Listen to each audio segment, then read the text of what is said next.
Jasmine Pineda has Gino Palazzolo questioning her loyalty towards him on the upcoming 90-day Fiancé. Happily ever after? And here's a look at instances that prove she was never into him. Jasmine is a 38-year-old woman from Panama City. Jasmine worked as a teacher in Panama, where she lived with her two sons, Juance and JC.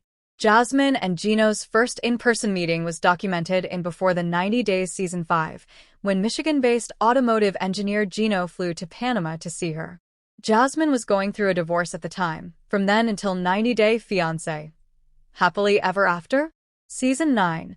A lot of twists and turns have taken place in Jasmine and Gino's storyline.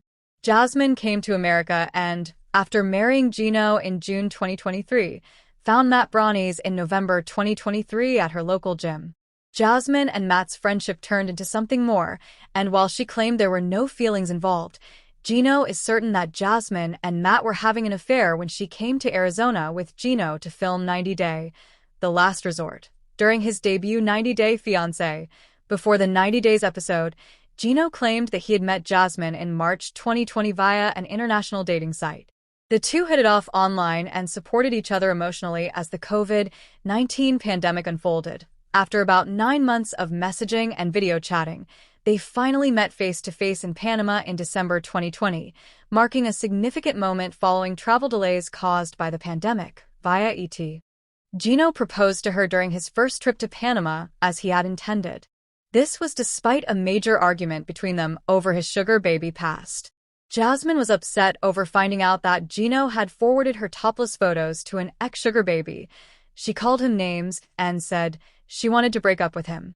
She ridiculed women who worked as sugar babies.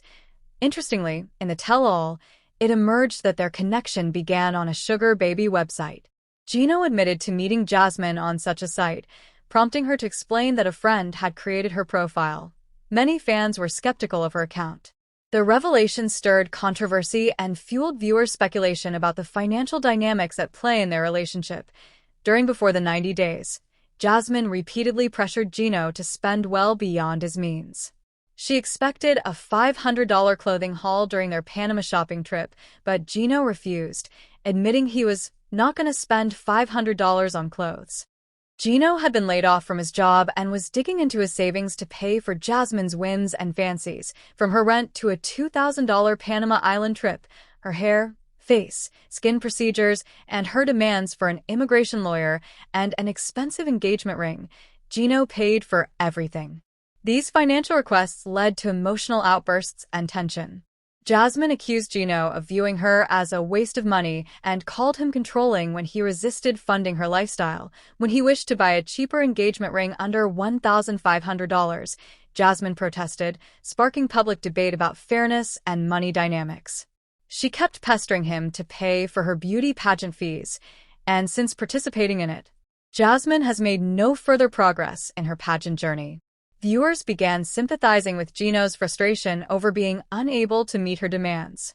This financial mismatch became a central strain in their relationship. Gino openly shared his hopes of starting a family, even bringing a pregnancy test on his first trip to meet Jasmine. He expressed readiness to have a child despite his age. Jasmine shockingly admitted she had been secretly using birth control while telling him she wasn't ready for a baby. She later claimed she didn't trust Gino's family to look after their future kids. She said she was scared her next baby would also be born with special needs like JC. At one point, Jasmine demanded a bigger house from Gino if he wanted her to have his baby during 90 Day Fiancé. Happily ever after? Season 8. Jasmine repeatedly blamed Gino for delaying her son's entry into the U.S., stating his error had extended their arrival from an expected 6 months to 2 years. She expressed emotional strain and grew distant, citing the separation from her children as a major contributing factor in almost ending their marriage. Jasmine made clear that Gino's refusal to hire an immigration lawyer and his alleged paperwork mistakes became key reasons she felt lied to and betrayed. Jasmine often pointed to her son's absence as a reason for her sadness and growing problems with Gino. She blamed him for mistakes in the immigration process that delayed their arrival in the U.S., which made her feel even more distant from him. Jasmine said the stress caused her anxiety, depression, and even hair loss. She told Gino he had ruined her life and considered leaving him to return to Panama, just so she could be with her boys again. Her sons became a major source of emotional leverage in her ongoing conflict with him. Jasmine repeatedly pressed Gino to consider an open marriage during their time on 90-day Fiancé's 90-day, the last resort. She expressed frustration over their intimacy drought. She hadn't been intimate with him for 9 months and suggested ethical non-monogamy as a solution. At one point, she bluntly told him, "We made the decision to move forward with an open marriage. It's like a new beginning for us."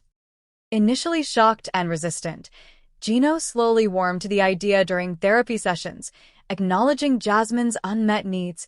He agreed to discuss the situation with a third person involved in their marriage. The couple's therapist led discussions on location sharing and guidelines, which Jasmine supported and Gino found necessary for comfort. During a pivotal group therapy session, Gino admitted he felt cornered, saying an open marriage might be the only way to keep Jasmine in my life.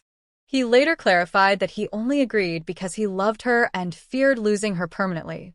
Gino did not expect Jasmine to leave him after a few weeks of completing couples therapy for a man she readily agreed to have a baby with.